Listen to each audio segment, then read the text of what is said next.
Hey folks, just a quick little intro. We're going to be doing a quick vid today. No intro, no nothing, just a little quick how-to.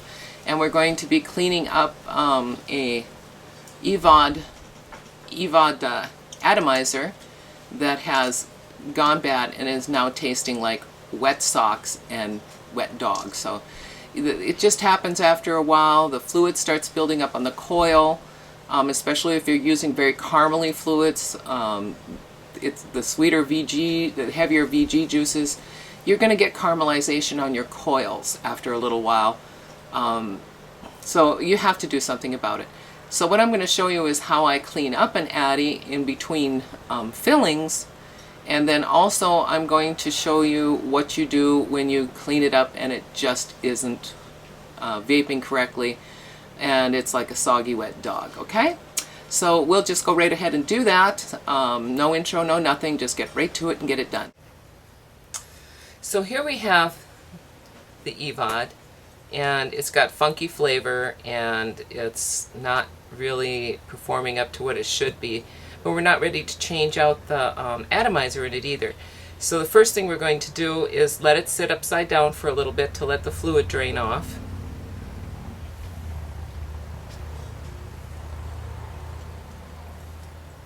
And we're going to pull the atomizer out, and we're going to pull out the atomizer actually out of the base. We're going to rinse off the base. Always remember to dry everything thoroughly before reassembling. Now, if you're just going to change flavors and the atty's running good, at this point what you can do is just turn on your hot water, nice good stream, run the wicks underneath it. It's getting a good rinse there. Pull the little plastic cap up. I always pull it up because I'm over the sink. I don't want to pull it all the way off, but I pulled it up so the water can get underneath it. And then we're going to hold it and let the water stream through it. As you can see, water is running out the other side of it. Then we're going to turn it over and run it through the other way. And you want to see a good solid stream of fluid coming through there, which is not happening with this one. It's just a little bit too far gone. But if you were going to be just redoing it for flavor, you know, to change flavors at this point, what you would do is take the atty and you would blow it out.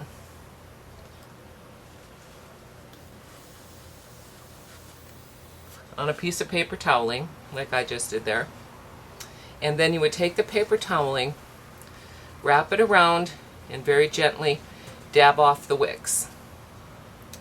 And you want to keep dabbing at those wicks, and you'll see little wet spots on your paper towel where it's soaked up fluid.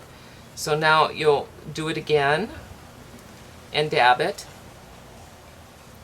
Dabbing it, you know, on either side, so you're sucking up that moisture out of the wicks. And when you pull it away, you'll see that there's no longer moisture coming through it.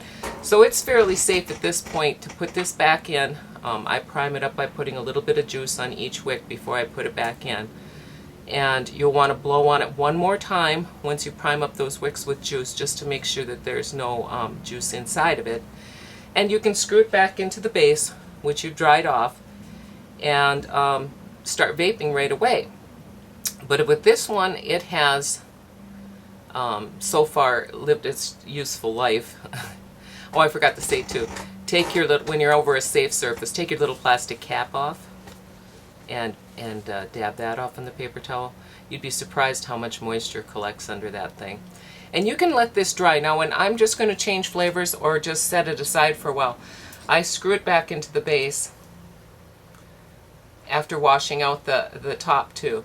And then I will let it sit in a box separate from the eVod tank. That way these wicks have a chance to dry out. I'm afraid if you just screwed this into your tank and then let it sit, that what would happen is you would end up having mold or even worse things happen. So after I've cleaned out a tank and I'm not going to use it for a while, I leave the base separate from the tank this way so that it can dry on its own. And then it's, you know, it can store indefinitely that way. But as I said, this one needs help. So we're going to do a burn off on it. I'm going to show you exactly how to do that. Now we have our tank, which has still got some good juice in it, and we've got our atty that we're going to rebuild. Now the first thing we're going to do is we are going to remove the plastic rubber gasket. And always set that somewhere where you can easily find it later. These things tend to disappear. And we're going to take a pair of pliers, but very gently mind you, just wiggle it a little bit. Let me turn this so you can see it. Very gently wiggle it, and then that top comes off. Don't squeeze hard with your pliers, and don't wiggle hard, because you can bend these flanges and then it won't fit no matter what you do. So we're going to set the atomizer cone down, and we're going to look inside. Now inside here you can see that we've got some wicks, flavor wicks on top, and we're going to remove those first. And what I do is just sort of gently pull up on them, and those come right out, and we're going to set those beside the plastic cap. And now we've got our atomizer in there, and you can see that it's not that bad. Not that bad. Not as bad as I thought it was going to be, but it still could use a good burning off. So what we're going to do is now screw it onto the battery without the flavor wicks in it, without anything else in it but the main flavor wick, and we're going to start burning. And this is in 2-second intervals, but it's full 2-second intervals. So you go 1, 2, and you can see the smoke coming off. 1, 2, you can start seeing the coil starting to turn red. 1, 2. Now you want to watch and make sure that it's burning all the way across the coil. You don't want to leave any part black at all, and also you don't want to smell it anymore. Give it a whiff. If it still smells burned, you're going to keep doing this. And you'll see I'm holding it for like 3 seconds now, because I want to make sure that I get it all the way to the outsides of the edge of the coil. Every single coil has to glow hot and red in order for this to work.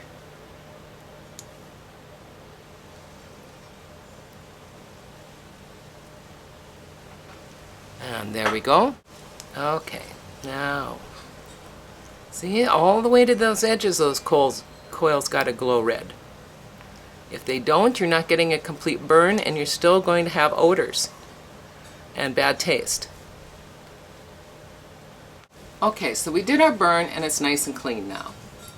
We're just going to take the 2 flavor wicks, and we're going to set them back inside the way they were, side by side.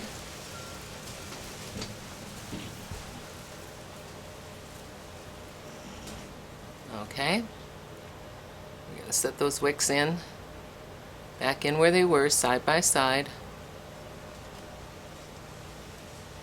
And sometimes it helps to have like a pin or a little pair of pliers or whatever to help you nudge those into place.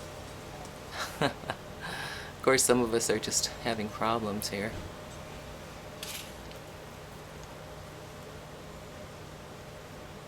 There we go. And as you can see, they're both back in place now.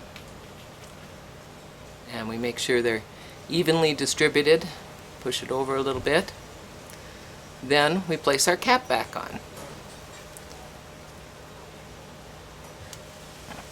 And we wiggle that back and forth to make sure that it's firmly seated. Then we take our little plastic cap and we put that back on. So now it's burned and it's ready to be put back in the tank. But before I put it back in the tank, what I like to do is I like to prime the wicks a little bit so you don't get a dry hit right off the bat. So what I'm going to do is just put a little dab on either wick, just a small one, nothing big. Just enough, just like if you're priming a cartomizer. Just enough so that the wicks turn translucent again.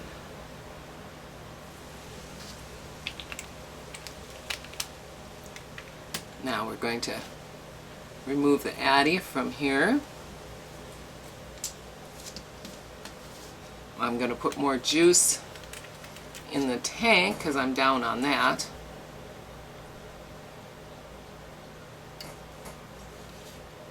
Always put your caps back on right away. Always prevents those little spills. Now here's where the fun part comes.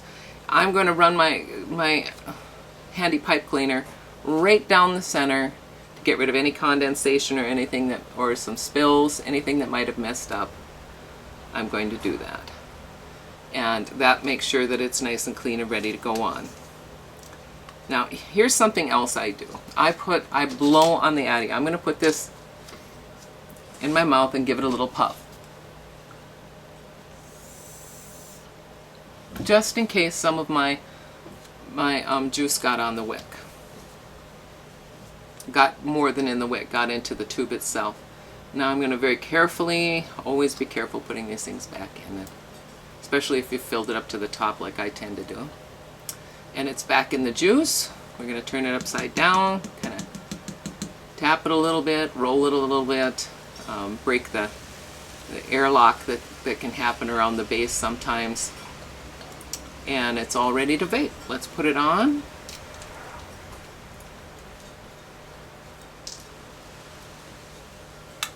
And we'll try a vape on it.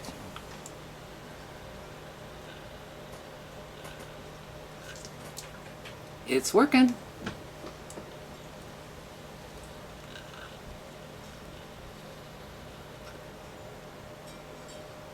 No more old dog taste.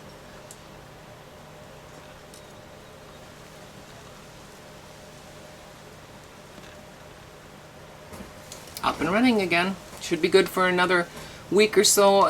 Usually about once a week you end up having to do this if you're running a heavy VG fluid like I'm running Sweet Carolina in here, and it's very syrupy, so you end up getting buildup.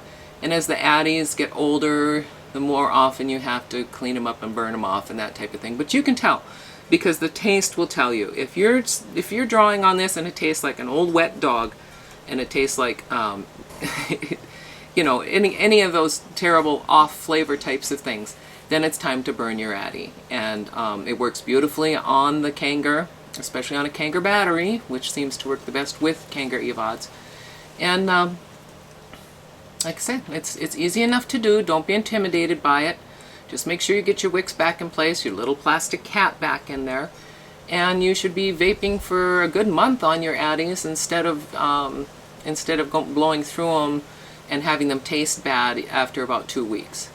So give it a try. What can it hurt? If you screw up, you can always throw the addy out and put another addy in if you're, or learn to rebuild your addies, which I'm going to be doing in the next month.